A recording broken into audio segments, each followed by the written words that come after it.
What's going on, guys? Thanks for tuning in to another episode of the Red Gold Standard Podcast. My name is Zach Hernandez, and we got a full house for you guys tonight. As always, I am joined by my co-hosts Matt Llewellyn and Mike Andrews with Nothing But Niners. But we also have the guys from the Forever Faithful podcast and our guy Dion from the Niner Game podcast. We got Brandon, Christian, and Dion in the house. We got a great show planned for you guys this evening. It is the first preview show of the year. So we're previewing the Jets 49ers Monday night matchup. Before I get started, I'll kick it over to my panel here. I'll start with Matt, as I always do. How you doing this evening? I'm doing good, man. Daughter's going through a little period. Got more teeth coming in, doing her thing. So it's been a rough day. Wasn't able to get through my workout, but, that's how it goes. And it's always worth it, to see a smile on their face at the end of the day. But other than that, I'm doing good, man. How are you? That's good. Yeah, I'm doing good. Football's back tomorrow. I'm sure we all know. We are one day away, under 24 hours now. And then we got football this week, Thursday, Friday, Sunday, and Monday. So for the next 5 days, it's great.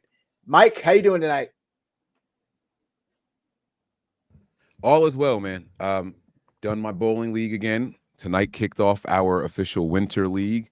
Was in there, a little trash, only averaged 176, but it is what it is. I'll bump it up a little bit more. But no, I'm ready for football, man. I'm excited to talk to you guys about some conspiracy theories and some, I was listening pre-pro, I guess, and NFL persuasion. I can't wait to discuss a little bit of that if you guys dare to dabble in it. Okay, all right. Brandon, how you doing tonight? I'm doing well, Zach. I'm excited for football season to start and game pumped for Monday night's game. So can't wait to talk about it tonight. That's right, man. That's right. Christian, nice to see you. How you doing? I'm good. I'm excited, man. I'm ready for some football. It's gonna be a good weekend, man. All I'm gonna do is football all weekend. So looking forward to that. Yeah, that's right. That's right. And Dion, last but not least, how you doing? Doing well, man. Doing well. Just ready to talk some Niner football. Glad that football is back, and hoping the Ravens kick Pat Mahomes' teeth in. That's right. That's right. All right. So without further ado, we're going to get right into it. If you're watching on YouTube, on any of the 3 YouTube channels, hit like, hit subscribe. Might as well go over to the other 2 and hit like and subscribe while you're there. If you're watching on X, make sure you hit like and repost the stream. That way more people can find the show. It's probably the best thing you guys can do actually to help us out. Either repost, or if you want to be a little more helpful, copy the link and just share it to social media. That tells the algorithms, hey, more people should watch this. So we appreciate it. Make sure you do us a solid and check us out and share the show.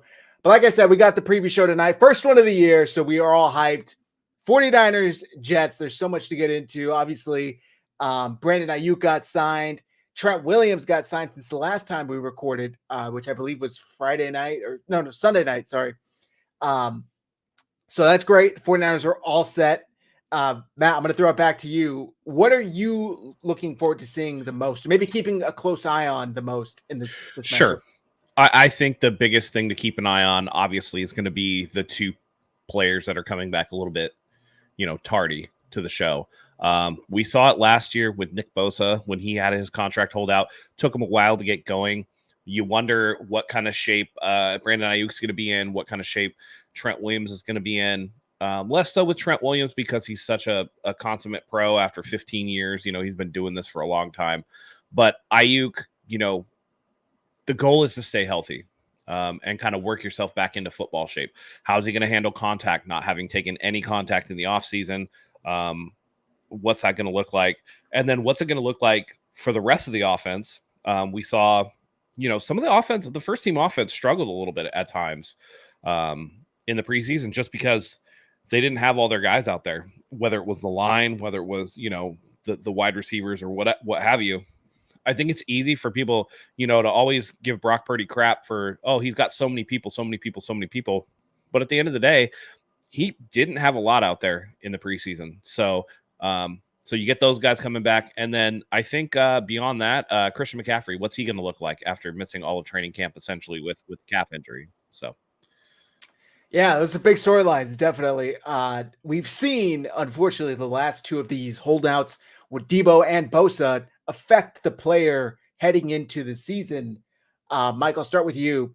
Are your expectations altered at all with Brandon Ayuk or Trent Williams? Matt just spoke on both of them. They both had lengthy hold-ins that lasted through September. Are your expectations altered at all? Yeah, no, not at all. I think if they played different positions, if there's one guy that I'm more concerned about, it would definitely be Trent. It's just the age, and expecting, he's in a bang situation every single play. If he's a little slow off the snap count, that can make a big difference in a game. So if there is anyone that I'm worried about, is Trent. But Ayuk is running and catching, and those things don't really change. That is something that he can actually simulate. Maybe timing and rhythm with Purdy, but I'm not really overly concerned with that. I would venture to say that his time away from the team, he still has more reps with Purdy than probably anybody else. So I'm not overly concerned with that. Okay, well, that's promising. That's nice to know. The Jets got a pretty nasty defense, so we'll see. Christian, there's a bunch of talk from last year. Obviously, Aaron Rodgers got injured 4 plays into the year. It's been about a calendar year. Believe it or not, it was Monday Night Football of last year. How dangerous is Aaron Rodgers still, in your opinion, to the 49ers? And can he still be that MVP type player that we've seen years past? See, I think he can still make all the throws. His arm talent's still there. I don't know if the big part of his game, extending the plays and moving as well as he used to. I think he's going to miss that a little bit. So I think he's going to be more of a statue and easier to get. Plus, every time we play him, we kind of already know how to get to him and keep him in the pocket enough to where we get a bunch of sacks on him. I'm most excited too because, the guy that hurt him is going up against him again. Week 1, Leonard Floyd. Leonard Floyd is, I think, going to play a little more. I can't think of the word, but he's going to be ready to go. I wouldn't be surprised if he gets Rodgers more than once. I watched a video. He was talking about getting death threats from Jets fans after he hurt Rodgers last year. So he's extra motivated. That's the word I was looking for. Is motivated to play really well. So I'm actually really excited for his debut with the 49ers. Okay, yeah. One of the big free agent signings, arguably the biggest. He had that injury the last preseason game. I don't know if you guys saw on Adam Schefter's podcast where he said it was kind of overblown by the team. They were just playing it safe. He's good to go, so that's great news. Dion, any rookies or any free agents other than Christian just spoke on Leonard Floyd that you're expecting to have a nice contribution Monday night? Honestly, I want to see what Malik Collins brings to the table. We all have that nice little shot of him basically bullying two offensive linemen at the same time. But I want to see what our defense looks like versus the run. Preseason was extremely lackluster against the run. And we all know that the wide 9 is unfortunately susceptible to runs up the middle. So I'd like to see what the run defense looks like. I'm very anxious to see this whole D-line in general of Malik, Nick, and Leonard, and Javon. Javon's a little slimmer, so I want to see if that helps, bring some athleticism and whatnot, because the one thing our defensive line, kind of switched up on last year was a little bit of pressure. So I want to see what that defensive line looks like. I want to see how well we hold up against the run, because Breece Hall he's back. He's ready to go. And he's definitely, believe me, you get that kid an opening, you can kiss him goodbye, because he's got the speed to hit those home runs. Yeah, man, he's definitely a dangerous running back. So that'll be a nice test for the 49ers. And that leaves me with Brandon. Brandon, as far as this 49ers offense, they kind of struggled a little bit down the stretch last year. It seemed like after that Ravens game, they had a nice game against Washington. And then if my math is correct, or if my memory is correct, the next game was the starters, or they didn't play the starters, versus the Rams. Then they had the bye week versus the Packers. We all know how that went. And then obviously the first half debacle versus the Lions, and then they put up 23, I want to top of my head, if my memory serves correct, in the Super Bowl. What are you expecting out of this offense Monday night? Will they hit the ground running? Is it going to be a little more of things may take a minute to get back into gear. What are you expecting from the offense? Honestly, I think it seems like it's kind of a reoccurring thing with the offense of starting slow, and I feel like that's what's going to happen Monday night versus the Jets, especially with Trent Williams getting his back out there and being on the line, and I don't know, I just feel like it's going to start off slow, but I think once they find their groove and everything, they're going to shoot for the stars, man. I'm not too worried about it at all. I mean, it's kind of been a thing literally towards the end of the season, like you said, Zach. And once they find their groove, they just start moving. So I'm not too trippy about it. Okay. All right. Well, cool. Obviously, the biggest switch, in my opinion, has to be the second running back. Elijah Mitchell isn't even active on the roster. He got placed on IR like the day before roster cuts. Maybe it was the morning of.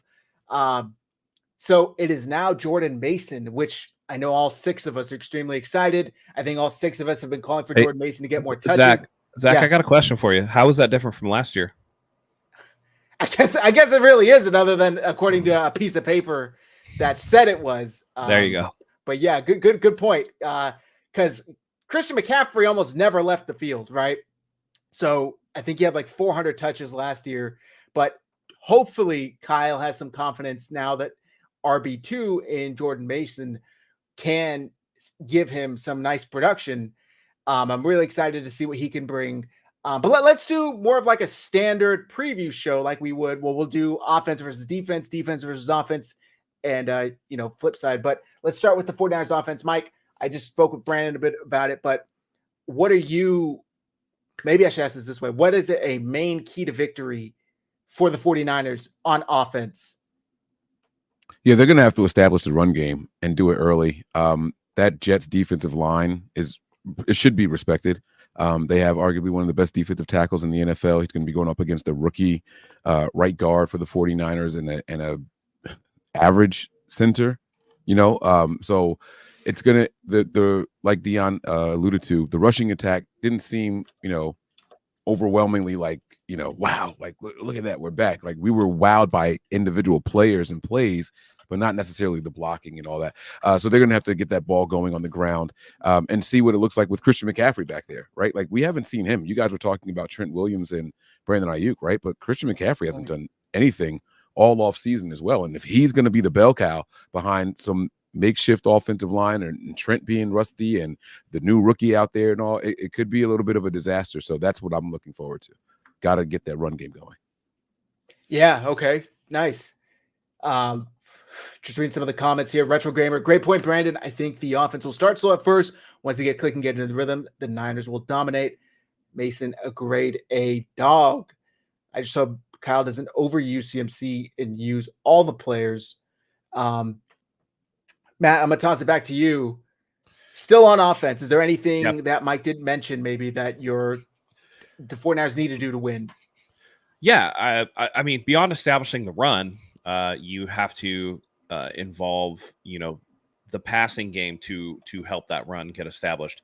And I think that one of the best ways that they can do that is utilizing the new catching ability, seemingly, of Jordan Mason. What I'd like to see, because we alluded to it, right? You said Christian McCaffrey got 400 touches last year. Man, that can't happen again this year. He's just coming back off a calf injury. They need to keep it real tight this game. So expect Jordan Mason to get a little bit more run. Maybe save Christian McCaffrey for some of those obvious passing downs. But I do think that, establishing the run is definitely important. That sets up the play action pass. That sets up everything else. Just spoon feed the offense. This offense can go, right? Take advantage of the fact that there won't be, a lack of talent there now, like there was in the preseason games. Because one of the biggest things that we saw when Brock Purdy first got out there was that dude was running for his life. He was trying to communicate with players that just don't know his style. Now he's going to have all his horses out there, and it's time to ride.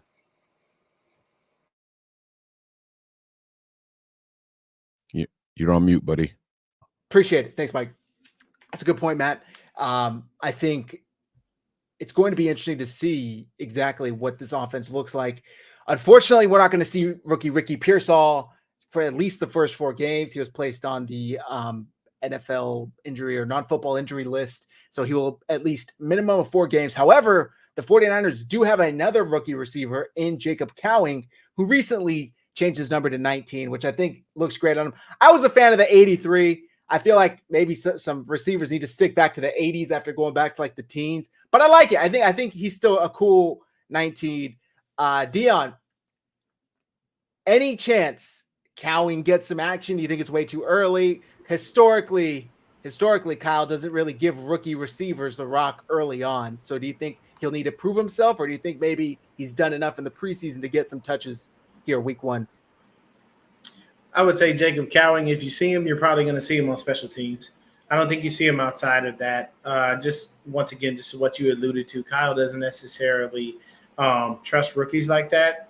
And though it would be nice to see, a cool little double reverse with him and Debo or something like that, and yes, we saw some of that home run speed that we all fell in love with that we thought was going to come from Danny Gray, but obviously it didn't because he's gone. So special teams at best. I doubt you'll see him on the field unless, God forbid, something goes down and there's an injury. But if you do, maybe Kyle changed his ways. But I have to agree with Mike really quick. With Matt. Please, for the life of me, Kyle, stop running CMC into the ground. You have other options. You drafted Garindo. You have Jordan Mason. Please use them. There are other people that can run the rock outside of Christian McCaffrey. That's all I'm saying. That's fair, man. That's fair. Go ahead, Mike. Can I ask I want to ask a question to the panel really quick, guys. Just your thoughts on this. Is Jacob Cowing receiver 4, 5, or 6 in your guys' mind? 4. I got 4. Everyone's saying 4. You guys have him ahead of 4 until Pearsall gets back. He's the only guy on this team that can really take the top off the defense, like legitimately.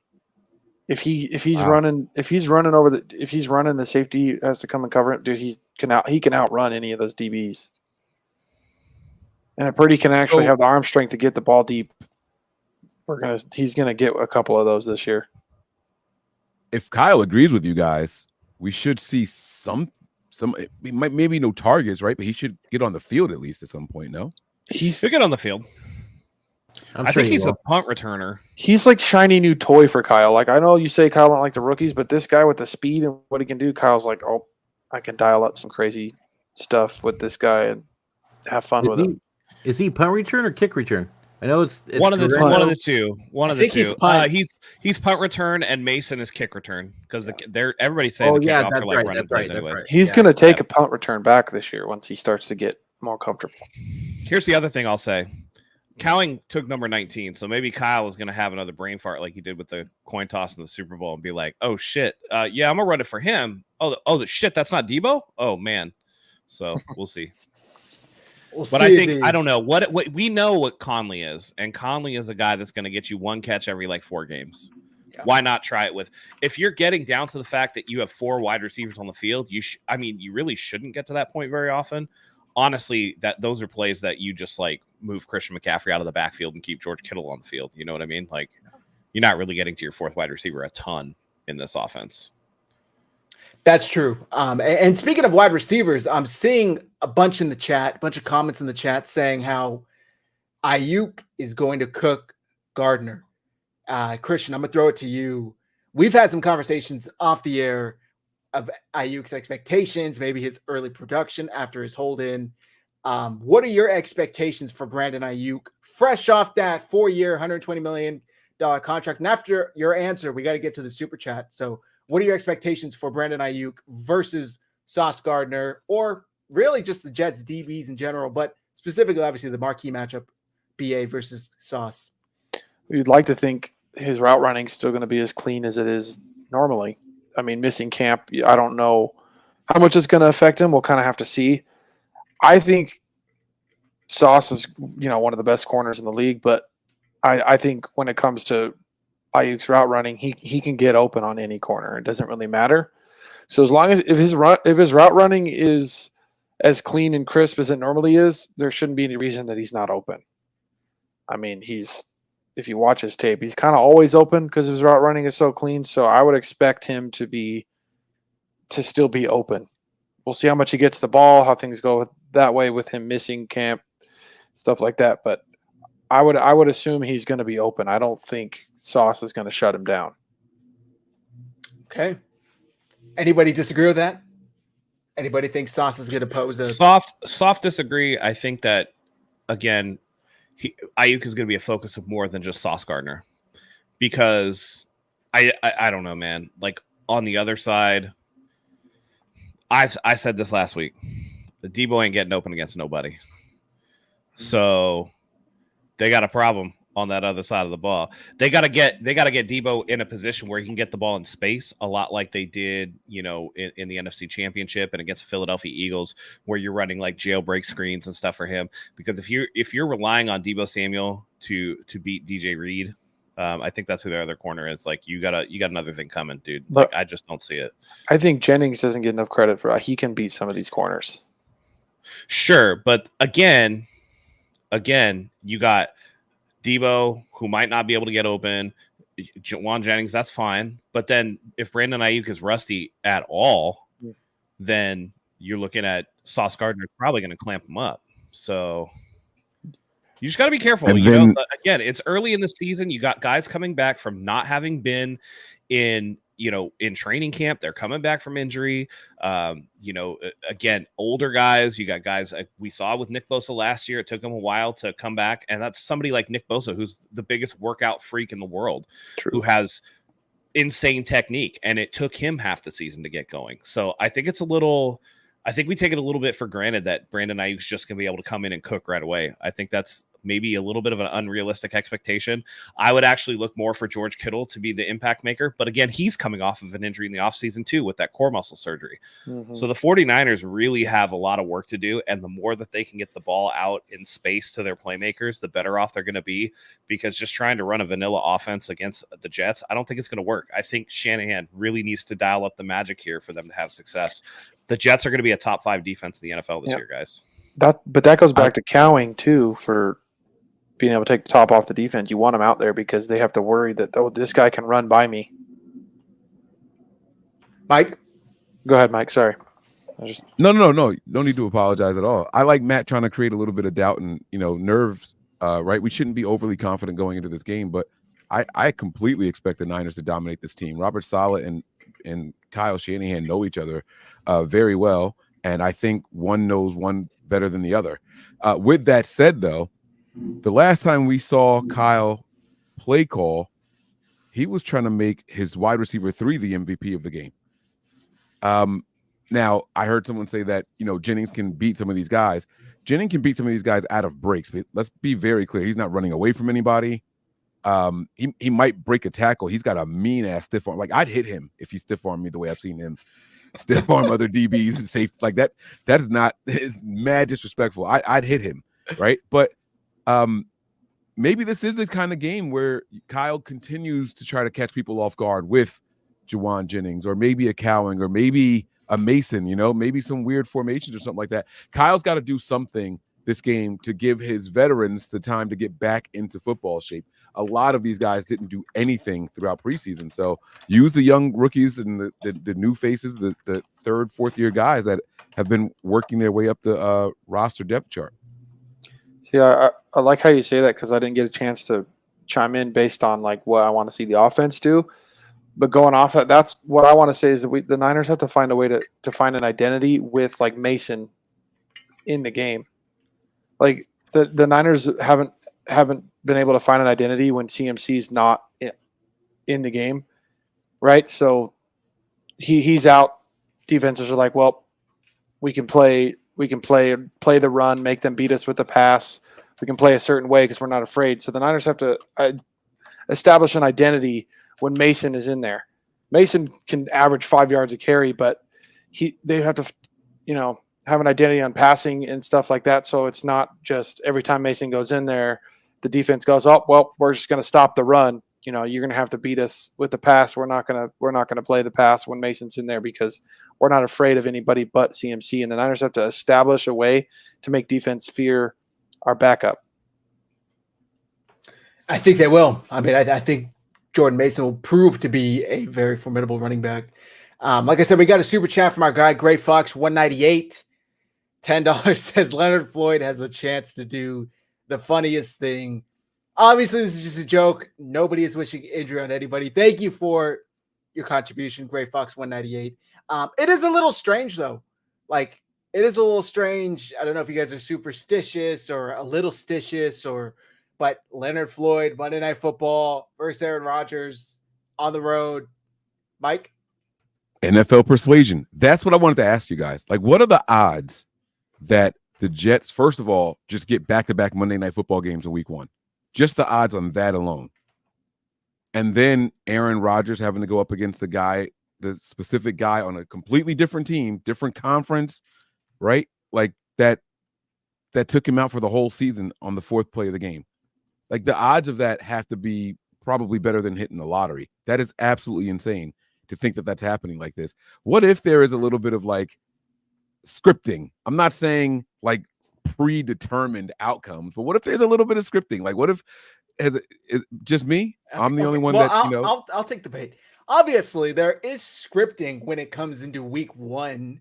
I don't know if necessarily they planned on Leonard Floyd being on the Niners, but I think the narrative surrounding Aaron Rodgers Monday night, his return to action, and probably against the Niners of all teams, a team who he hasn't really been able to exercise his demons against, mainly in the playoffs. I know he's beaten the 49ers a couple times in the regular season, but when it matters, he can't.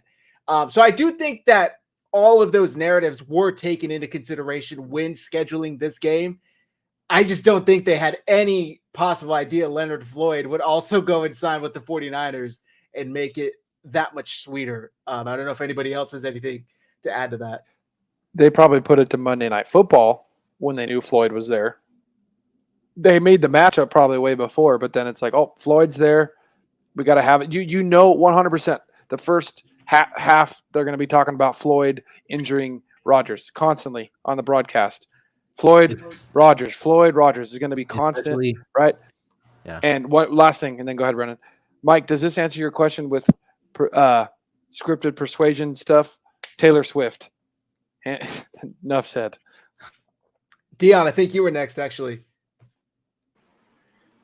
Look, man, I'm just going to say they gave Lil Wayne an NFL script. It was about this thick. I don't know.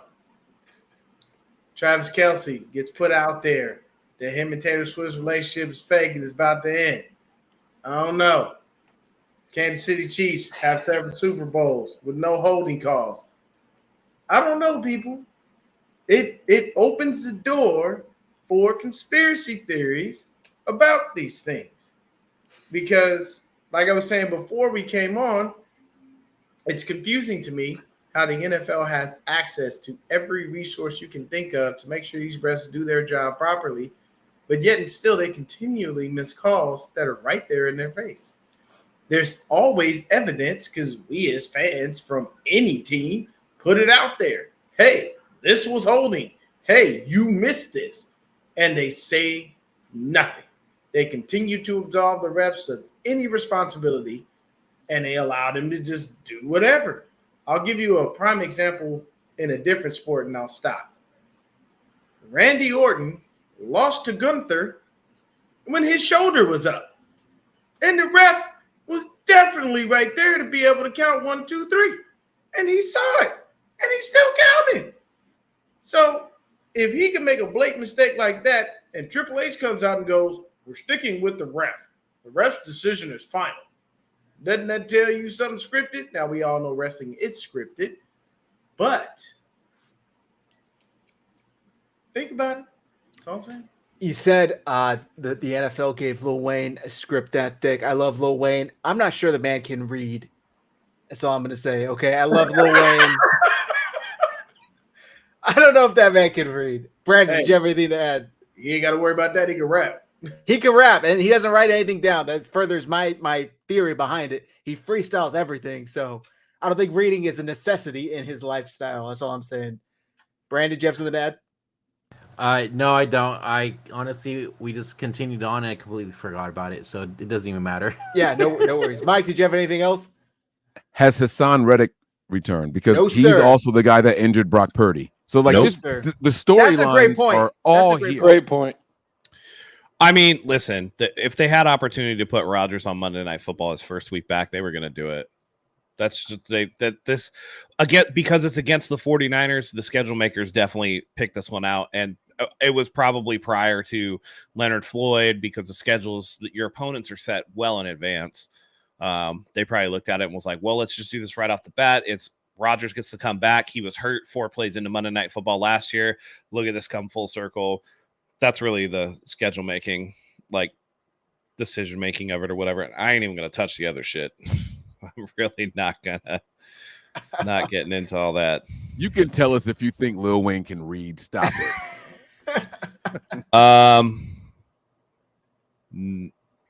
Debatable. Okay. All right. So speaking of superstitions and all that stuff, if you play into it at all, I saw this on FanDuel. Super Bowl runners up, which that's like attorneys general. That always kind of trips me up. I always want to say runner ups.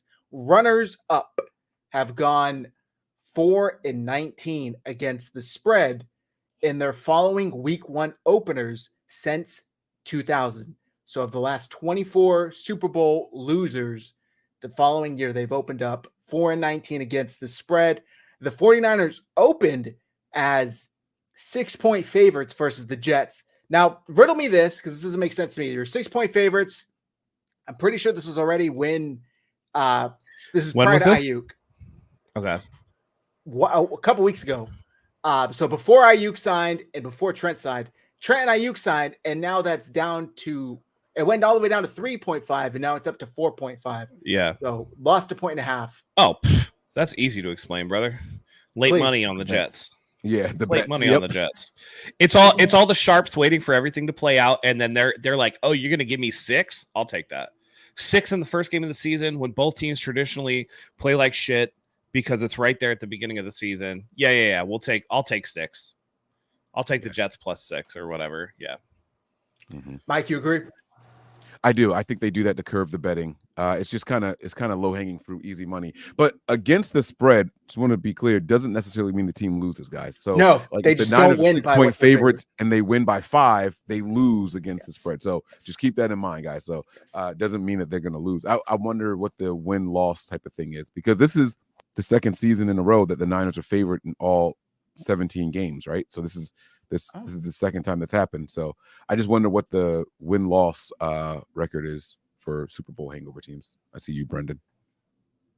Just real quick, a lot of people pointed this out, but I did realize that after Trent did sign, the point spread went by 1 point. So I thought that was interesting as well. Right, went down. Oh, it was at the lowest was 3.5, so now it's back up to 4.5. So that. I mean, that makes sense. Obviously, you're going to get the best lineman in football.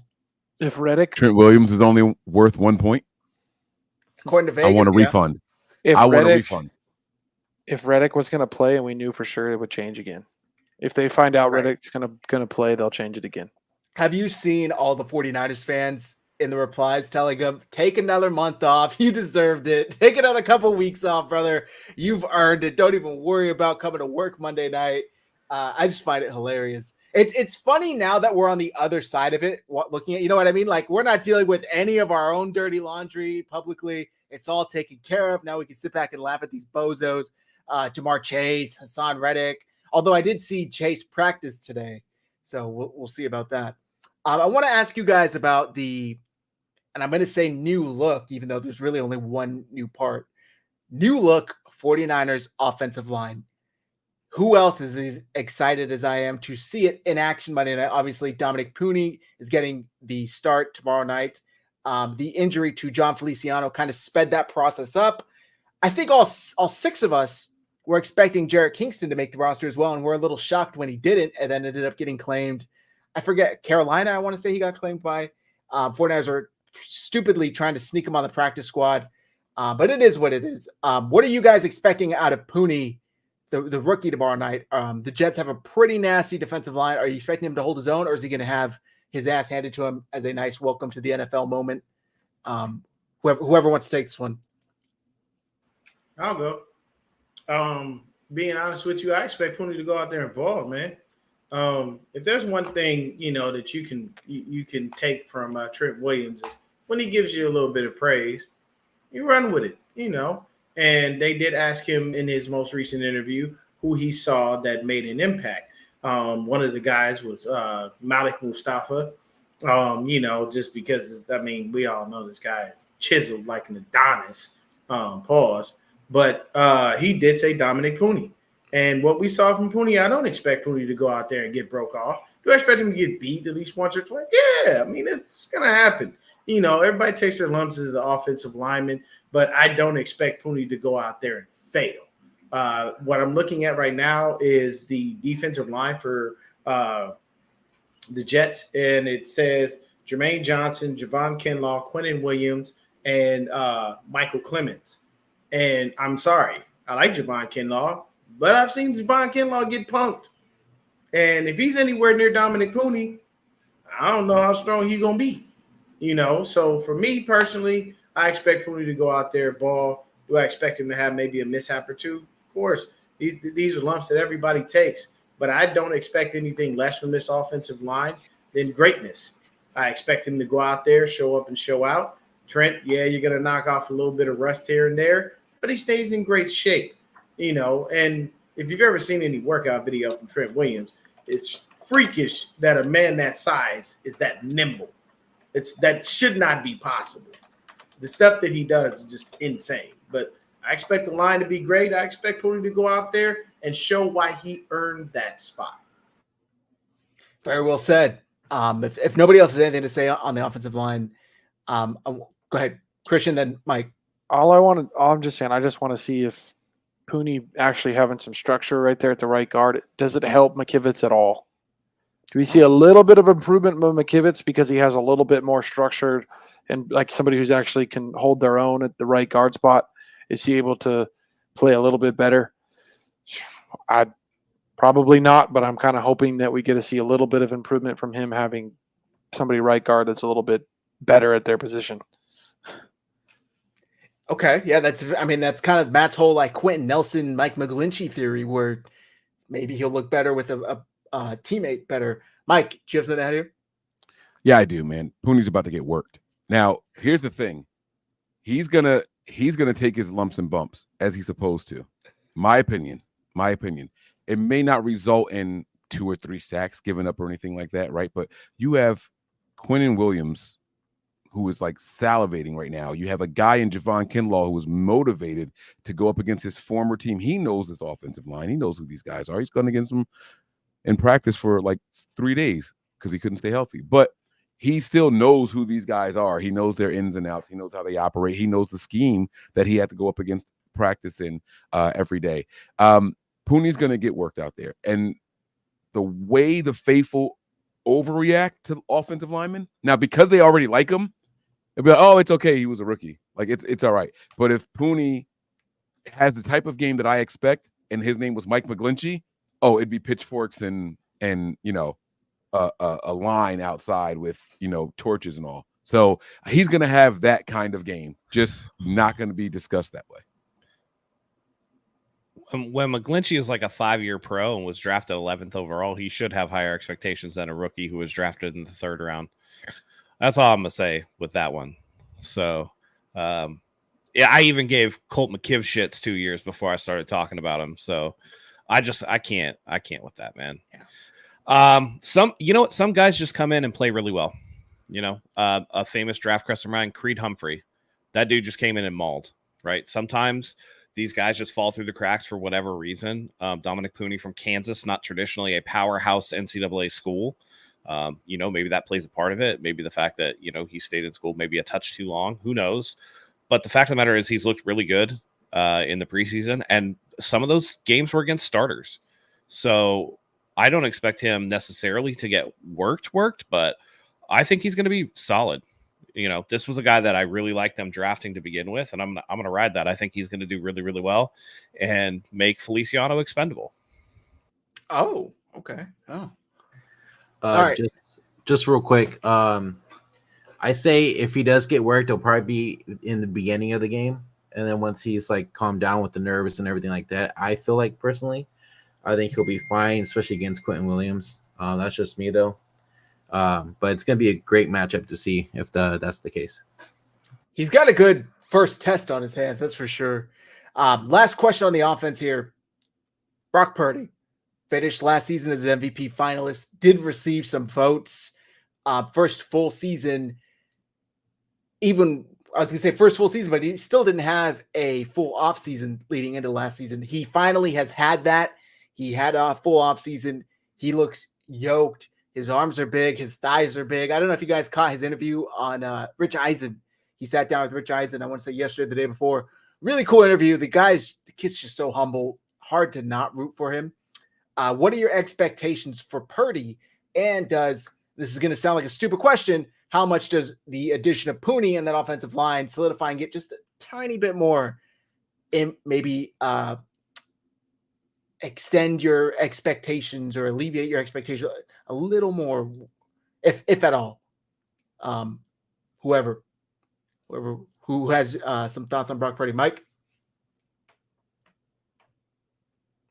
No, I think I'm actually looking forward to Brock Purdy, and I feel like that's always like, oh, what do you want to see the most about the offense, right? Like, obviously, I want to know if this guy is worth it all season long, every game, every snap. That's the next big contract that the Niners are faced with, right? And so I want him to go up against tough defenses, tough defensive lines. I want him to go out here. He's got a very good surrounding cast of skill position players.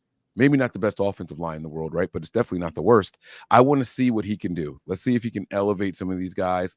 Let's see how rattled he gets when things don't quite go his way. If he sees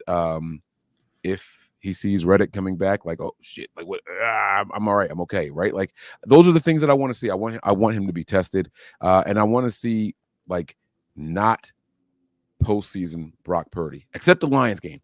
Second half Lions game, Brock Purdy, my guy. That was cool. Right, the rest of the postseason, I probably could have done without. Left the field in the Super Bowl with the lead every single time. Never trailed in that game. That never trailed in that game at all. That's not. I'm just saying, that's not your guy. Much. That's not your guy. No, come on. I mean, now that doesn't mean that we lost the Super Bowl because of him, because there's plenty of blame to go around. But what I'm saying is this: which quarterback in the postseason outplayed him? Jordan Love didn't. Jordan Love threw the game-ending picks. That's a good point. Jared Goff did. Jared Goff didn't. Yes, he did. No, he didn't. Stop it. No, he didn't. Are you kidding me? No, he didn't. Are you serious? Yeah, man. Jared Goff didn't outplay him. Jared Goff ran circles around Brock Purdy. No, he didn't. Bro, no. No, stop. Oh, man, how quickly we forget. Hey, Mike, let me ask you a question. How many points did the Lions score in the second half of that game? That's not what we're talking about. And I think it was 3. Hold on. Didn't they get a field goal? They did get. Actually, they scored a touchdown at the end too, and went for 2. And I mean, in garbage it was time, like trash when it doesn't time. even fucking matter. Yeah. He went for it. The Niners went on a 27-0 run. So you talk about a whole game. Like, Goff put it together for what, a half, and a lot of that was built off the back of a Williams 65-yard touchdown run on the opening drive. So I don't know, man. I just think. Here's my thing, though. All jokes aside, because I think Brock Purdy is fine. I want to see him with the pressure of, this is my contract year. I want all of this. This team thinks that they're built for the Super Bowl, and the pressure is all on him, because now we're going to find out if he's who we think he is. We're going to find out if he's actually worth it, because all the pressure is there. They have every other piece on offense that they want in the building. Skill position wise, they have the defense put together the way that they want. They're getting guys back on the defense that's going to improve the team later on in the season, and guys like Greenlaw and all, like, they are looking to improve as the season goes on. All the pressure is going to be on him right now, and I want to know that's going to dictate his contract. It starts in week 1. It starts on Monday Night Football on the biggest pressure. Like, okay, you do the Super Bowl already, right? But now the pressure is here because we expect the Super Bowl this year. We know what you can do when you're healthy. We've seen it now 2 postseasons in a row. You got there. Now get there from start to finish like you did last year, but on Monday Night Football, prime time against the great Aaron Rodgers. He did fine when it was against the great Tom Brady. Run it back now with the pressure and expectation. Now the entire league is gunning for you. Let me know what you're worth. So I saw in that Rich Eisen interview, he did talk about Rich Eisen kind of pushed him, like what did you improve upon? What did you do this offseason? And he goes, yeah, watch a lot of film and some things that I feel like I could do better. And Rich is like, well, what are those things exactly? And Brock didn't really want to get into it. And he pushed him a little more. And he goes, there were definitely some throws in that Packers game that I should have made and that I should have even attempted. Like I kind of got in my head too much trying to make the big play. And I should have been more focused on keeping my offense on the field, taking the check downs, settling for the 3 to 4 yard gain instead of always searching for that 15 to 18 yard pass. If it's not there, understand that that's just as valuable as far as moving the chains, taking the check down. And then he also went into the Super Bowl and talked about how he didn't feel like it was his best play. And he's rewatched that a few times, and it kept him up for a good amount of time, just knowing the opportunity he had, and it slipped through his fingers. So I just feel like we don't really see that level of like honesty and transparency from players. So it really is refreshing to see, especially from somebody so young and inexperienced as Brock Purdy. But yeah, I think the sky's the limit for this kid, and the expectations are sky high as well. So I'm really interested to see what he's going to do. Mike, I'm right there with you. Prove it. The 49ers are very well going to have to pay you like $60 million in 6 months, 7 months. Go out there and prove that contract you have earned. And don't get me wrong, he already has, but I just want to be like 1,000% sure he's the same. Don't we all player. feel that way though? Yeah, of course. Isn't that always like, who's going to be like, nah, don't prove shit, dude. Just go out there and be fucking mediocre. Well, some people are saying he already proved it. That they don't. Right. No. NFL is a what have you done for me lately league. He's got to come out and continue on that path for sure. Right. But if he, again, to go back to that whole Jared Goff bullshit, Brock Purdy finished that game way better than Jared Goff did. Fuck Jared Goff. I knew you were looking it up. No, I'm doing a fantasy draft on the side. Yeah, no. But dude, Jared Goff, again, not bad. Shouldn't have been jettisoned by Los Angeles the way he was, but I don't know. He didn't outplay on that, And then Brock Purdy's first playoff game against Seattle, he had like 350 yards passing in that game. 41 points. I love that game. But that was the last time I saw a good Brock So I'm just Purdy saying, like, quarterback it's a little bit of mix of both, and everybody gets a little tighter in the playoffs. You know what I mean? Like Lamar Jackson famously can't do shit in the playoffs because the defenses get tighter and tougher, and you're getting everybody's best. So I think that's a little bit overblown, but I do agree with you that he has to come out and continue to play like Brock Purdy has played the last couple of years. And if he does that, obviously he's going to earn that contract. If there's a serious regression, then maybe, that's something to look at. See, what I want to see the most is Purdy have control of the offense. Like, it not just be Purdy's a part of the offense. I want to see him have full control. I want to see Kyle show the trust in Purdy that we saw Kyle have when he was with Matt Ryan, when Matt Ryan won the MVP. I want to see that kind of control from Purdy this year in the offense. I think if that's the case, I think this offense is going to be pretty unstoppable if we get to see that. I know Kyle's offense is about, well, I call a play and you just execute it. I want to get to the point where we can see where he's like, okay, Purdy has so much control, he can check out of a play, because we don't see that a lot in Kyle's offense. I want to get to the point this year where we do trust Purdy that he can run this offense and run it extremely well. I believe in him that he can play the position really well for this team. I want to see him really be the leader of this offense. We'll see, man. He's got another opportunity here to really cement himself as that top 10 quarterback. Speaking of top 10, by the way, I saw Stephen Rees of The Ringer released his annual quarterback tiers Brock Purdy was 10, which I found hilarious because last year, this is the guy that said if the Niners win the Super Bowl, Brock Purdy, he'll retire from sports media entirely. And I'm pretty sure he switched it to if he finishes higher than top 10. So he had him at 10. So great commitment to the bit. I see some comments in here pushing back on $60 million for Brock Purdy. I don't think that's that big of a stretch. I think Jordan Love didn't he just get like a little under $60 million, something like that? Tua roughly around the same.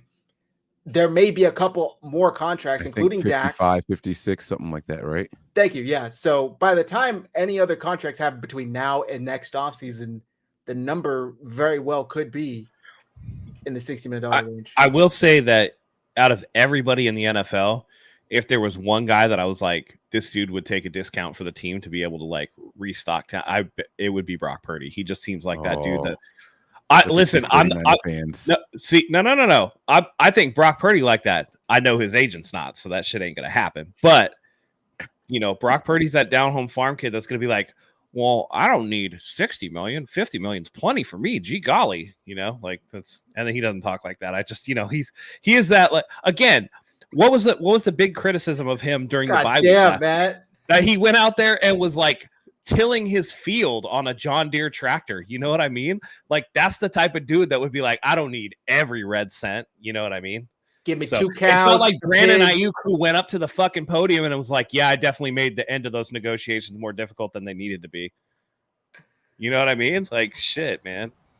Hey, just real quick, let's also remember that Brock Purdy actually had a full-on offseason as well this offseason too. So we could put that out there as well. And I think Purdy is going to be even like better than what he was last year. Can I play devil's advocate? Go ahead. What happens if he comes out and plays worse than he did last year and it was a full off season? Then we're going to say no more off seasons. Yeah. No more off seasons. Yeah. We just got somebody take his ankles out or something every weekend. Shut him down. I mean, he was rehabbing until November last year. I'm just saying, I again, everybody complains that we like blow smoke up the team's ass too much. So, and then everybody pushes back when I, try to play devil's advocate and say, hey, look out for Debo, look out for this. But I'm just like putting that out there. I mean, they're going to call it a sophomore slump. They'll say that this is the 32 games that we have to see before we can judge a quarterback, and the Niners are jumping the gun. That's how they would justify it.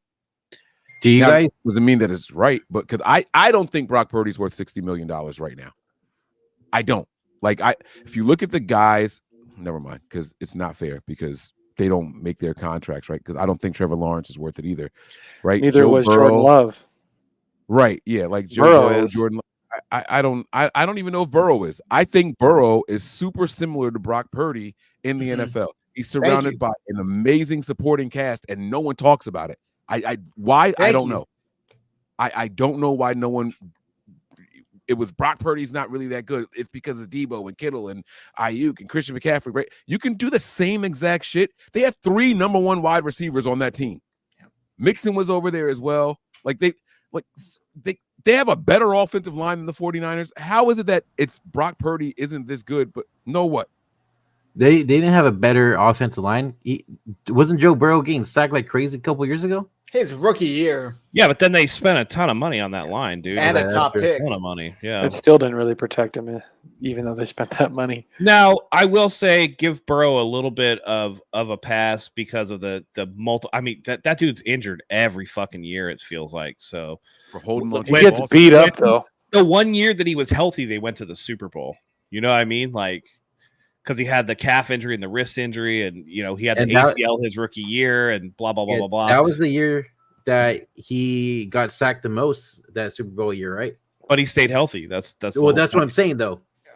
Yeah, that's good. That's Well, I don't know. I don't know what to make of Joe Burrow because like Joe Burrow has been blessed with literally everything.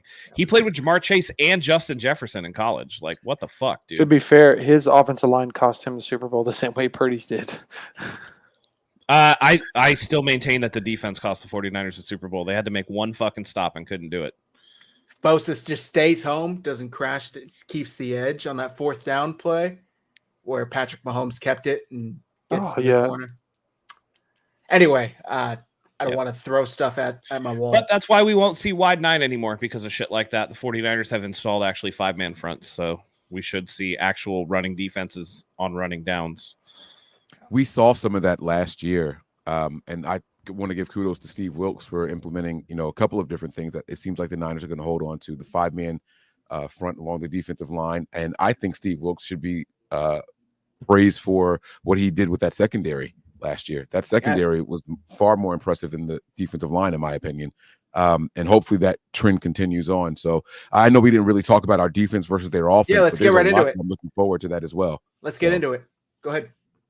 That was my Yeah, next no. question. So I mean, I actually want to start up front. I'm, for the first time in a long time, looking forward to seeing a healthy 49ers defensive line against an opposing starting offensive line. Now, the Jets don't necessarily have a really good offensive line. I know they went out and got Tyron Smith to play left tackle, but that's an older veteran. I think that the Niners match up really, really well on paper with the starters versus their starters in the trenches. And this is going to be a year that all the defensive linemen have been healthy, practicing, and able, and we're going to hit the ground running. It's usually the other way around. Hold out this guy. This guy's been injured. He's been nursing something, so he's been holding back, right? Like even Leonard Floyd said, they overreacted. They pulled me because of, they just wanted to be sure it wasn't that serious of an injury. They're all healthy. They're all healthy.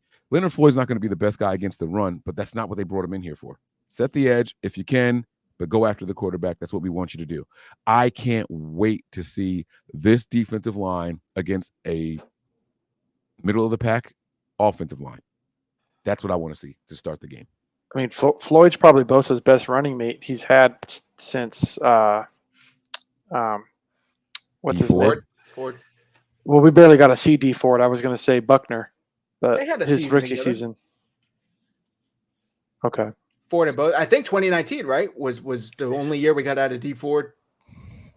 Well, Yeah. Wasn't 2019 we had, it was mostly Buckner, wasn't it? Well, 2019 we did not have D Ford. We got D Ford in 2020.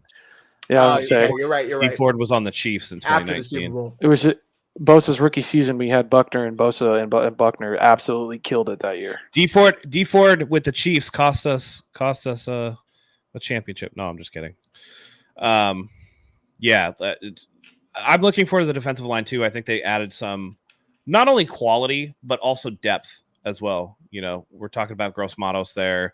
We're talking about, again, not only Malik Collins to join Javon Hargrave. Yes, the loss of Eric Armstead, who was a legacy here, is not something that's super easily replaced, but I feel like they've gotten better, and we're not worried about, this guy's, like Mike said, this guy's got an injury or whatever. We got the injury out early. Drake Jackson officially a bust. Get him out of here. He's Elijah Mitchell status to me. But what they have in the building is nice, and they were able to sneak some guys through onto the practice squad, so they maintain a lot of depth there, even if somebody does happen to go down, knock on wood. And I think that's going to be the theme of this season, is maintaining health. They have people, so it's going to be good. All right, so keeping in line with the 49ers defense versus the New York Jets offense, we talked about Aaron Rodgers, whether or not we think he can sling it anymore. Obviously, they have Garrett Wilson. They have Breece Hall. What is the key to stopping the New York Jets offense? If I told you guys, if X happens, if the 49ers defense does X, they win this game. Matt, I'll throw it right back to you. You just went. What do they got to do? Got to be pressure. Got to be pressure right away. And the one thing that I like that it hasn't been talked about a lot is with the addition of Brandon Staley, the 49ers are not playing that baby shit soft zone coverage. They're going to be playing a lot more man. They have more hogs in the stables ready to get muddy, and that's going to allow the defense to actually try to work against the offensive line so that opposing teams can't just get the ball out into space against us right off the bat and neutralize that pass rush. From Malik Mustafa and Renardo Green to Talanoa Hufanga coming back to Jair Brown being, a guy that really came up in a tough spot last year. Charvarius Ward and Diamador Lenore are there. Like this team, Rocky Sin and Isaac Yadam. Isaac Yadam, I think, is a very underrated signing, and I think it's very, a good signing for the 49ers. The depth at the quarterback position, I feel, has been deeper than it was. They tried to sneak Sam Womack through waivers, guys, and he wasn't able to make it, obviously, because people wanted him. When you cut people that other people want to pick up, that's usually a good sign for your depth at that position.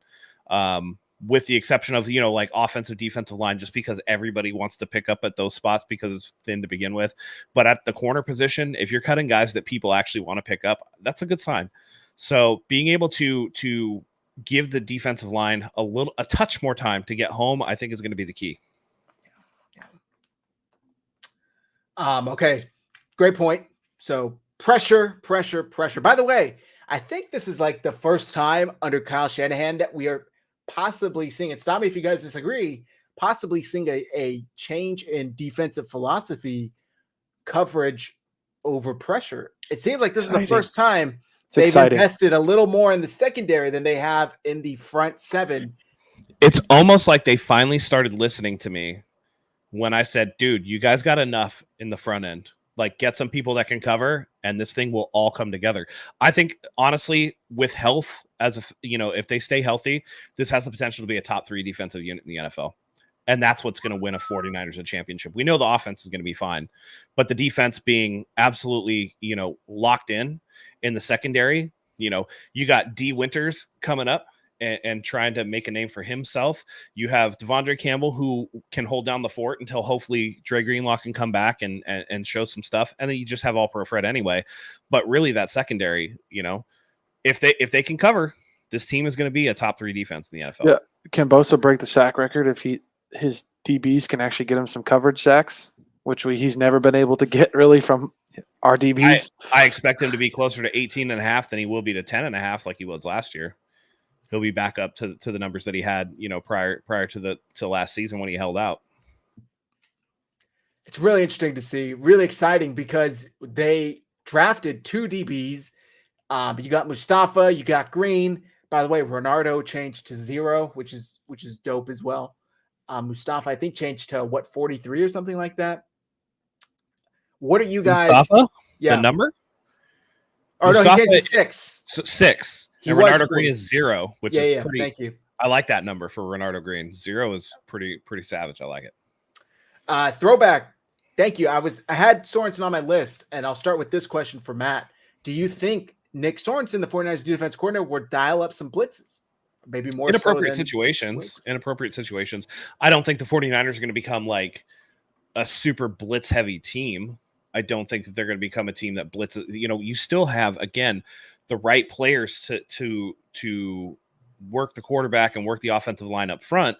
You just needed guys that weren't 10, 12 yards off the ball that were going to give up everything underneath, trusting in your DBs between Sorensen and Staley to actually cover somebody for longer than 2 or 3 seconds. You know what I mean? Like, if you can get 3 or 4 seconds out of those guys instead of 1 to 2 or 2 to 3, then that all of a sudden that extra second, we've seen the near misses. Shit, he almost got there.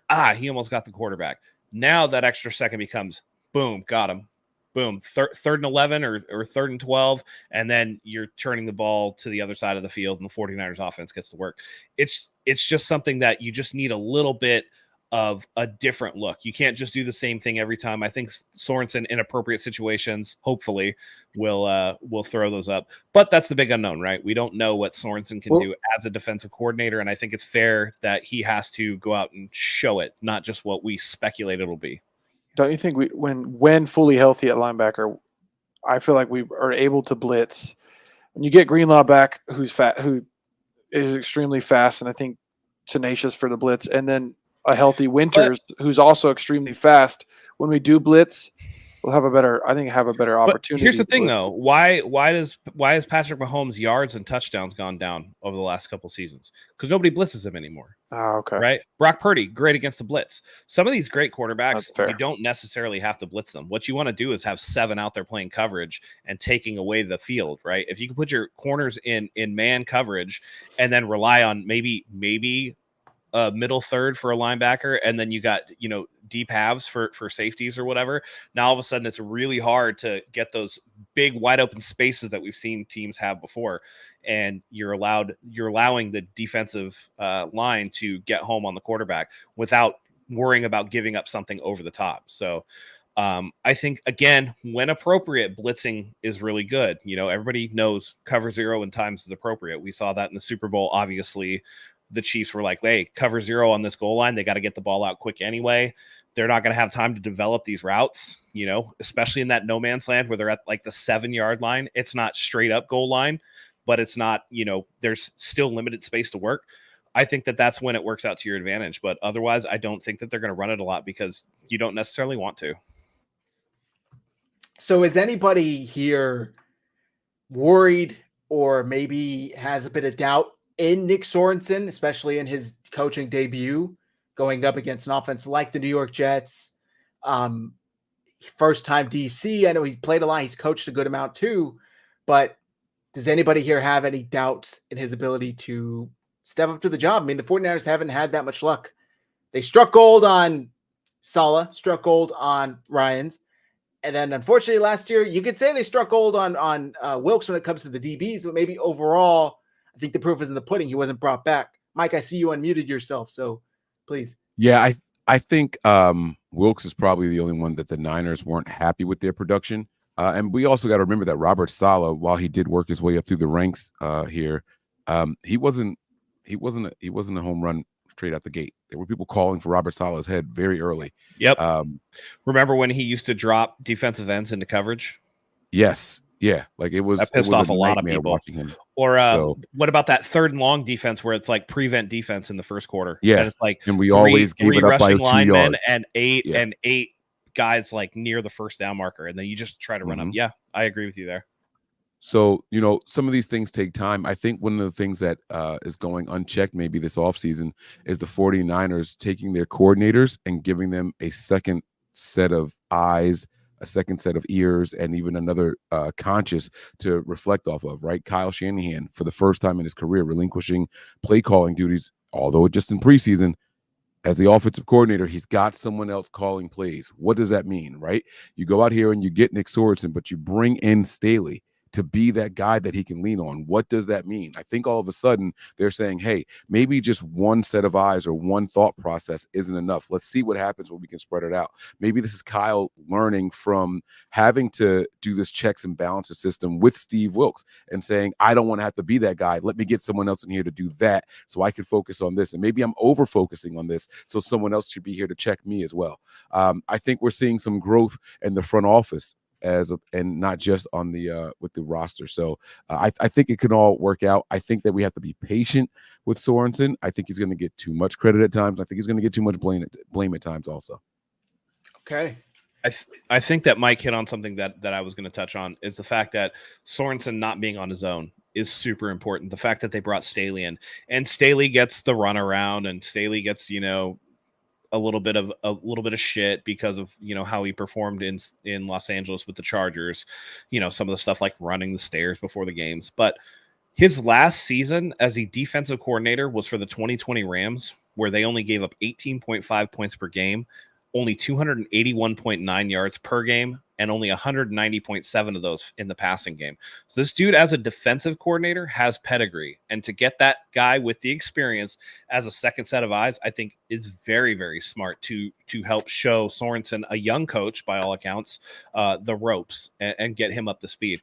Very, very shrewd move, I think, by Kyle Shanahan. And I think that that's going to be one of the things that's going to lead him to being more successful. Yeah. Also, will we see situations like we saw this preseason, Kyle Shanahan maybe listening to other coaches like Clay Kubiak, who he allowed to call plays? Now, I'm saying this, obviously, this could have been something that has already been happening. I don't know the extent of input Kyle Shanahan allows from other coaches the past couple of years. However, it kind of seems like he gets a little stubborn and maybe too dialed in with his game plan. Do you guys think there's any chance that Clay Kubiak has a heavier input on this offense? Kind of similar to what Mike McDaniel had prior to leaving to Miami, Or do you think Kyle Shanahan was just trying to give him an opportunity to get his feet wet in case he does go on after this year to I think that was just. I'm going to jump in here. I've been a little quiet. Yes, sir. I have to say that that's just him letting him get his feet wet. Kyle relinquishing offensive play calling duties? Yeah, no, not going to happen. Kyle is way too egotistical for that. He's not relinquishing any play calling duties. And going back to what Christian said earlier, I would love to see Brock Purdy be able to check out of things, to be able to have a full command of the offense, and to be able to see something on the field and say, you know what, I don't like what I'm seeing. I need to go to a different play, and have Kyle not flip his you know what on the sidelines because he checked out of the play. When it comes down to it, the one thing you can definitely count on Kyle for is being himself. One thing I'll give him is he's not going to give you anything false. He's going to show you exactly who he is. You just have to understand that that's the guy. There have been too many coaches that have coached with Kyle that literally have said, like, this dude, that's who he is.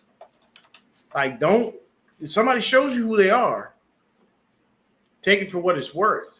You know what I mean? But Kyle relinquishing play calling duties? No. Not unless somebody comes in that is like Mike McDaniels. And you got to remember, Mike McDaniels was with him for years before he even did that. So that it's not that it's frustrating. It's just if he had an OC, it would be nice because you'd see something different.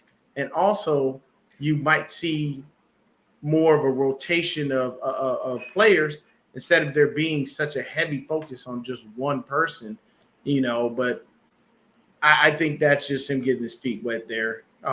That's all. Just to clarify, I didn't say call plays. I said have more of an input in the offense. I think he will. I think he'll there's a chance he could let Kubiak have some kind of impact, because I think this second Super Bowl loss humbled him. Because he's probably thinking it doesn't matter what the defense did in that Super Bowl. He's thinking I should have had my offense put up 40 points and it wouldn't have mattered. And I think what happened in that game humbled him. And I think he's trying some new things because of that. And so if that means I'm going to let Kubiak call plays in the preseason so he can get an understanding and give me some input on things during the game and I can be understanding and listen, I think that's a possibility. I think he definitely I think he thought he was going to win the Super Bowl. He probably thought so, because look at Jed. He was like, we're winning the Super Bowl. I think it was very humbling for him this year. So I wouldn't be surprised if he gets some input. What struck me, and then Mike, I'll toss it to you, I think you have something to add, is when they fired Steve Wilkes, it was then later reported they did try and hire Steve Spagnuolo, the Chiefs defensive coordinator. That struck me as Kyle saying, okay, maybe I don't have all the answers. Like I tried to find, I did find Saleh, and then we were able to promote Ryans, and then I went and plucked Steve Wilkes out. He had some history with him, or he at least knew of him.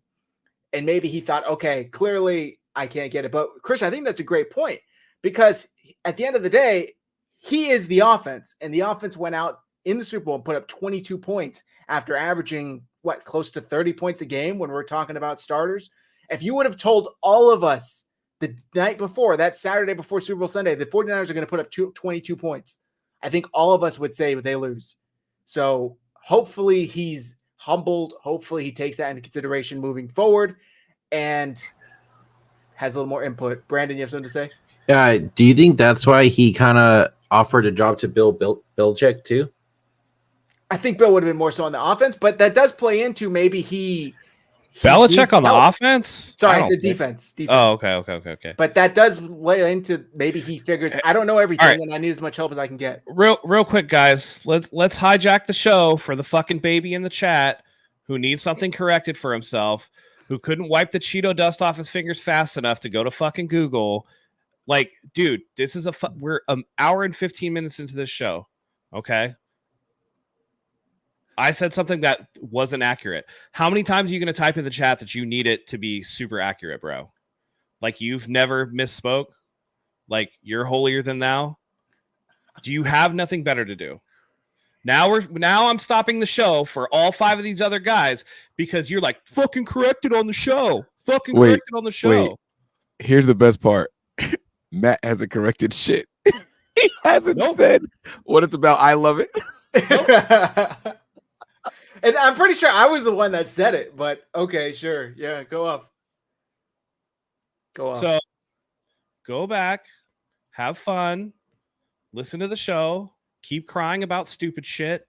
And remember this the next time that you say something that may or may not be accurate and somebody pesters you for an apology. I'm already married, dude. I don't need another wife in the chat. Okay? All right. I'm not seeing anything. Am I missing something? You might not be. Yeah, don't even worry about it. Let's wait. That penalty was in the year before in 2018. The game was January 20th, 2019, you stupid fuck. Throwing stones in a glass house much? Dude, I'm going to do this 2 weeks in a row. Last week, it was somebody who told me I've never been in a serious situation. This week, it gets to be you. We're going to do this every week. That's fine. I'm here for it. I'm prepared. I love it. I'm sorry. And he says I'm crying now. Dude, you've been bitching in the chat for like 15 minutes. I've watched every single one of your things. Every single. He needs to go and correct it. Wait. Go back to the one. He needs. Where? Throw it up. Throw up this little bitch ass. You know where it is. Correct yourself. Now you took the mystery away. Now people know what we're talking about. That's all right. I literally could not care less. We do this enough. How many shows a week do you do, Mike? Oh God, don't get me started. 6, right. 7. You've never like misspoke or misremembered something? Like I'm supposed to be like an encyclopedia? Yeah, it happens, man. Jesus Christ. Just today, I called Leonard Floyd. Jesus Christ. Damn, what was the other? Who's the other Floyd I called him? I called him something Floyd. Brother, teapot, kettle. Hello.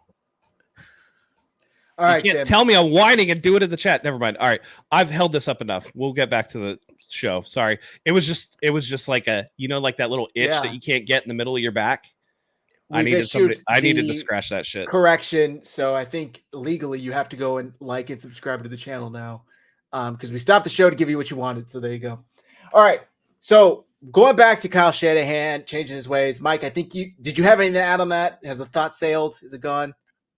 I don't even know what the fuck we were talking about. Kyle Shanahan changed his ways. Kyle Shanahan. Yep. I think that I don't know about being humbled. That's a bit much for someone that I think of, like how Kyle Shanahan operates and moves and maneuvers. I do think that he is attempting to improve. I do think that he is looking for not necessarily a second opinion, but someone that he can trust and maybe bounce some ideas off of. And maybe more of it happens during the week, right? Like when we watched this preseason, the one thing that I noticed that was different, it wasn't so much the physical plays or the actual plays.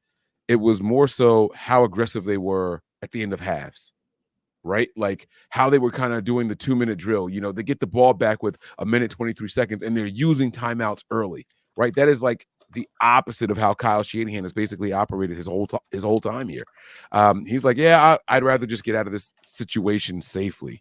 So I did see some changes. I don't know how much is going to roll over into the regular season, but it's good to see this old dog trying to learn new tricks, and that's something that I'm going to sincerely appreciate. And he's someone that he's going to have to be the person to be open to it. No one's going to be Kyle. You got to do this.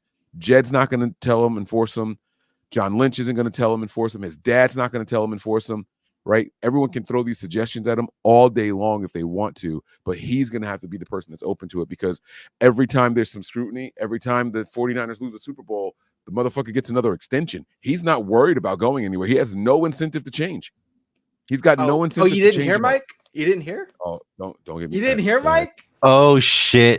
I'm not. Here we go. I'm not even touching. Open that can. I Shit. want it because I have a different opinion on that. It's not even worth it. I can Let's just stick with this game. Let's just stick with this game. Let's go back to the 49ers defense versus the Jets offense. We talked about Breece Hall. How much of a threat does Garrett Wilson pose to the 49ers secondary? I'll say this. I don't think he poses much of a threat. Honestly, I'm just saying. We've got Demo. We've got Mooney Ward. You know, I'm pretty sure they're going to throw Bernardo Green out there. Luter Jr. has looked good. Like, we have the depth. And to be honest with you, I'm looking at their wide receivers right now. They got about 3 people. Malik Taylor on IR. Marcus Riley on IR. Mike Williams, questionable, which that's not anything. He got hurt while you were reading that. Yeah, Mike Williams, he's always either questionable or injured. This is going back to LA. But I'll say this. Garrett Wilson, will he get a couple touches? Will he do some things? Yeah, he might have a few things here and there. Of course, you can't keep a good player down. To be honest with you, I'm more worried about Allen Lazard. And the reason being is because him and Rodgers have a connection going all the way back to Green Bay. And Lazard is sneaky. It's that one play, random, that he just shows up. So I'm telling you, I think Garrett Wilson may get a couple of things, but I don't think he's going to do much. I think our DB room is way too strong. And I'm telling you right now, if our starting safeties are Jair Brown and Malik Mustafa, which I would love to see just until Talanoa Hufanga comes back. But if you get coming across that reminds me possibly we could see a revamp of the kill zone that we used to have with Hittner and Goldson. It's the flag zone. It's called the flag zone now. Oh, well, fly zone, kill zone. Come across the middle, get yourself lit up. Flag. Oh, flag. Oh, flag. Yeah. Oh, yeah. Yeah, I forgot. We're now in the Cupcake League. I forgot about that part. I want to answer this question real quick, and then we'll continue. Tim, will Demo get extended soon? The 49ers reportedly tried to enter negotiations with him this offseason. He said, I'm going to wait. I'm going to bet on myself. So it won't be till next week. Also, if some people are to be believed, I think Jed York doesn't want to spend any more money. He's very unhappy with John and Kyle and all that. So anyway. If those people are to be believed. I Okay. love it. I just want to know how they typed it when they were all clearly standing in a circle. Never mind. You know what? Never mind. The Cohen cronies. Okay. We weren't going to name names, brother. So this game, is there anything else on defense? People have talked about the run defense still being concerning. It was kind of a liability for the Niners, especially down the stretch. Are you guys expecting an improvement in the run defense or more of the same? Way too early to tell. Will the reinforcements help? It's going to be too early to tell, but I think one important aspect that we really need to touch on is that hopefully with them playing more man, with them really working on a lot of different things, with them getting some fresh blood in there, the 3rd and long holding penalties, I would love to see those come down because there have been way too many of those here. Yes. They get grabby. And, again, you got some rookies, Renardo Green, Malik Mustafa, where in the college game, you're allowed to hold until the quarterback releases the ball. And it doesn't matter if it's 5 yards or whatever. You can hold until they release the ball. They might be a little grabby. I know that was one of the things in Renardo Green's scouting report. Let's see how they've adjusted with that. I think at times in the preseason, it looked like Renardo Green was playing a little too soft, and I think that was because he was trying not to grab as much. So getting off the field on 3rd and long and not shooting yourself in the foot with penalty is going to be a huge, huge thing. Also, I think that 3rd and long penalty, Ambry Thomas is on IR, so hopefully that holding penalty isn't an issue anymore. I will say, the main culprit. Remarkably, Charvarius Ward had a lot of holding penalties too. True. I think we have to remember that teams go for that, though, especially on 3rd and longs, right? It's like, hey, you run a really deep route. I'm going to underthrow it. You stop, let him run into your chest, put your arms out, and see if we can get a. It's a play. It's a play in the game. It's a play in the game. And you know who's really, really notorious for it? Aaron Rodgers. Yep. Aaron Rodgers is notorious for it. Just airmailing it. He doesn't care if it's intercepted or not. Like, it's because it's essentially a punt anyway, right? So this is going to be a time that they're tested. Hey, Mike, you know what else Aaron Rodgers is notorious for? Losing to the fucking 49ers. There you go. I like that. I like it a lot. And to go back to the rushing defense, I think the question was, do we expect them to improve? Right? I believe is that or what stay the question was? same. What do you expect out of it? I think that this week isn't going to be a fair week to judge. I think we're going up against a really talented young running back. This guy's in his 3rd season, if I'm not mistaken, Reese. Last year was coming back from the injury. This year he's got the full off season. He's ready to go. And I just think it's going to be a little difficult to judge. Now, if they come out and look good, I'm screaming from the rooftops. Because now I'm like, oh, man, we got healthy Hargrave, and we got a healthy Collins in here, and we got healthy Bosa, and they can't fuck with. I'm going to go crazy if they look good. But I'm expecting some middle of the pack, 110 total yards on the ground type of thing. Yeah. Okay. Go ahead. Just real quick. I think I feel like Monday should tell how our run defense goes. I'm kind of opposite what Mike said, because of how good Bryce Hall is as well. So I'm kind of looking for that specifically on our defense when we get out there on Monday night. So that's my take on that. He's a good back, man. And in case anybody didn't know, he went to college with Purdy. So they are very familiar with each other. Hall has always been very complimentary of Brock. So we'll see how that plays, if at all. Mike, are they supposed to be friends? Yeah, I think so. I know that they went to college together. They talked about. Did you guys hear what he said? Did you guys hear what he said about Purdy? Like, I'm not that talented. I'm not the biggest. I'm not the strongest. I'm not the fastest. But if you surround me with a lot of good players, I can make some plays. Did you guys? That had to be the most. Brees said that about Brock. Brees said that Brock said that to him. Oh, so it's like. Don't do that when I'm about to enter contract negotiations. Don't say that shit out loud. What are you doing, dude? Like, you doing me no favors by saying that right now. I think I don't know. I thought that was a little funny. Yeah, I think that's Brock being Mr. Humble. Maybe try not to brag too much privately to someone, but who knows? Yeah, 49er Media, they were roommates, so they clearly know each other pretty well. Okay. Anything else on defense before we start getting into our predictions? No? All right. Let's start with offense. I'll go first. Offensive player of the game. I'm going to go with George Kittle. I don't think the Jets have a linebacker / safety that can keep up with him. Is it Quincy Williams? Solid linebacker. I still think Kittle wins that matchup. I'm going to say George Kittle, 5 receptions, 107 yards and a touchdown. Matt, who do you got? Yeah, I'm going to go with, man, do I want to go? Let's see.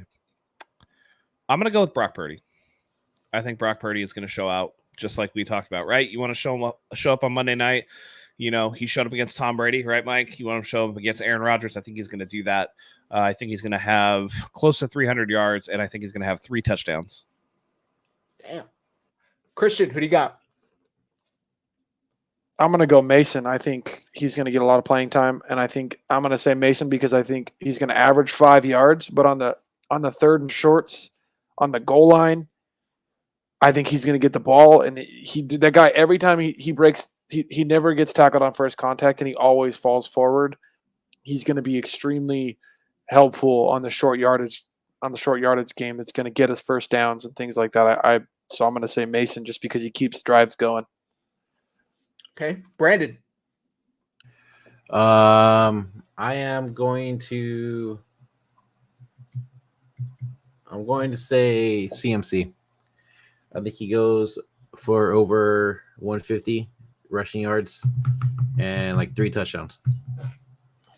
Mike, since you're going last, we'll snake it and you can go first on defense. Oh, it's all good. I had a very unpopular answer anyway. I'm going with Trent Williams. I think that he's the tone setter. Sorry. I'm going with Big Trent, man. I think he's a tone setter. I think he is the X factor. I think he is the motivational spark plug for this 49ers offense right now. I think he is going to make everybody on that offensive line feel 1,000 times more confident. I think he's going to turn around and let Brock Purdy know, hey, we're here, IGYB, right? I think he's going to tell Christian McCaffrey, don't worry about the rust. We'll open the holes. You go ahead and take care of what you take care of. And I think he's going to get to the second level 2 or 3 times and lay some mofos out. I can't wait to see Trent Williams unleash and just show like, hey, we're back and we got a purpose this season. Okay, Matt.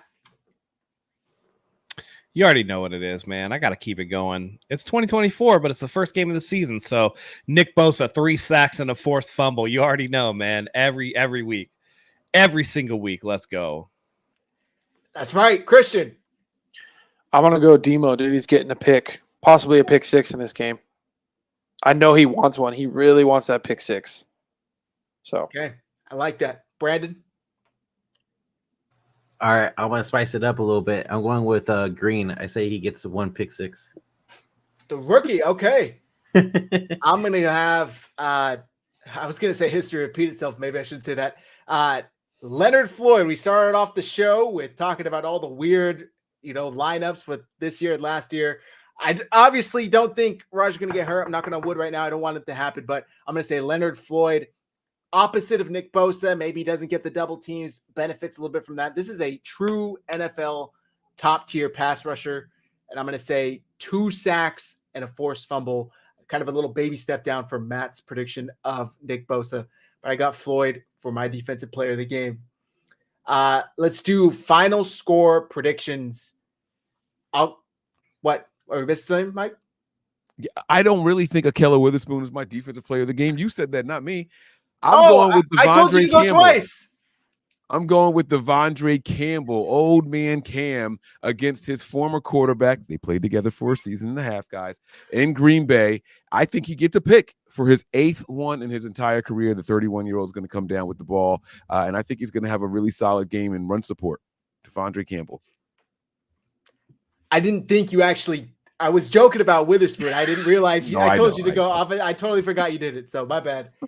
But let's keep it on you right now. Offensive score, or excuse me, final score prediction. What do you got? Oh, boy. I do think that the Niners start this a little slow. I can see this thing at halftime being really, really close. I'm talking like 13-17 or something like that, 13-12, something crazy. But I think the Niners walk away with this one. I think they win this game by double digits. I'm going to say the Niners 31, the Packers 17. 31-17. Okay. Matt? I mean Packers, Jets. I'm sorry. Jets. Sorry. Man. Jets. Don't want to have to explain that again later on in the Yep. sorry. I want 14 messages telling you that Aaron Rodgers is on the Jets. I think the 49ers are going to win this one by double digits as well. I think it's going to be 31-21. I think that both defenses do a fairly good job in the first half, but it gets a little looser in the second half when they're both pass heavy. 49ers 31, Jets, Jets, Jets suck 21. Okay. Christian? I'm going to go Niners 23, Jets 13. So Low scoring. Brandon? So I'm taking double digits as well. I'm saying Niners 34, Jets 17.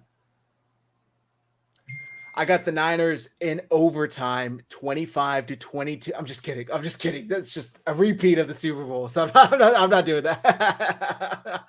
I got the Niners. I'm going to say 28-17. I think the Niners win this one comfortably. Don't think it's really that close. Niners got this one. Okay. First preview of the year down, baby. We will be back. Are we doing Monday night? Are we doing Tuesday? What's the? I gotta do Tuesday because I'm working Monday night. All right, so we'll I get back to you watch with the the game. details. Yeah, we'll get back to you guys with the details Should we all do it again? for the recap show. Brandon, not now, please. Not now. Oh, I'm kidding. All right. Drop your final score predictions in the chat. We want to hear them. If somebody gets it right, we'll give you some merch. We've been doing that for a few years. Nobody's ever gotten it right. Actually, somebody did get it right, but they never responded to me when I actually found them on Instagram. So if you're watching this on X, respond to the tweet with your final score prediction. If you're watching on YouTube, drop a comment. Dion is here in the chat saying 30-10 Niners. 49ers throwback, 31-20 Niners. Mark my words, Niners lose, and Pertamite's gonna blame Ayuk. That's from. Oh, I Great love One it. I 765. love it. I love it. All I right, we love it will. when the trolls come in. I am marking your words right now. Great One 765. Speaking of Chris Everett or Jim Everett or whatever that guy's name is, he'll be back by the time the 49ers play the Rams. We all know that for sure, right? He was here last week. He was here with. Oh, was he? Yeah, Okay. he was. Yeah. Yeah. All right. I don't know if anybody could tell last week, but I was a little shit faced. So. You don't say. Loved it. Absolutely loved it, man. Yeah. Brandon, I'm sure the folks know, but let them know where to find you and your podcast. Yes, you can go ahead and follow me and Christian. The handles are on the screen right here as our personal page, and then at Forever Faithful Podcast is also our page on Twitter. YouTube, we're at 705 right now. We're trying to reach 1,000, so please hit that like, subscribe button. We really appreciate it, and really love the support. Thank you. And we're also on all podcast platforms: Apple Podcast, Spotify, iHeartRadio, all that good stuff. And yeah, we'll see you guys next week. All right, go subscribe to Forever Faithful Podcast. Follow my guys Brandon and Christian on X. Mike, the folks already know. They love you. They know you, but please let them know the season is here, so you don't want to miss anything. That's right. Get your asses on over to the Patreon, guys. I'm not plugging the YouTube page. You guys know that already. Get right here. This is where the party is. Patreon.com/NB9ERS. Good content coming to you guys 3 days a week over there, plus game day. So get there. Patreon.com/NB9ERS. All right. Without further ado, Matt, please do us the honors for the first time this season. Oh, so excited. Sucks that I have to work, but when I get off, I'm going to be watching that game that night. We will be back here with you with the follow-up of 49ers starting 1-0, baby. Football is back, the real thing this time, and we're excited to bring you all the content. So please join us here for Christian, for Brandon, for Mike, for Zach, for myself. Thank you guys for coming here tonight and joining us. We love having you here as always. And until next time, go Niners.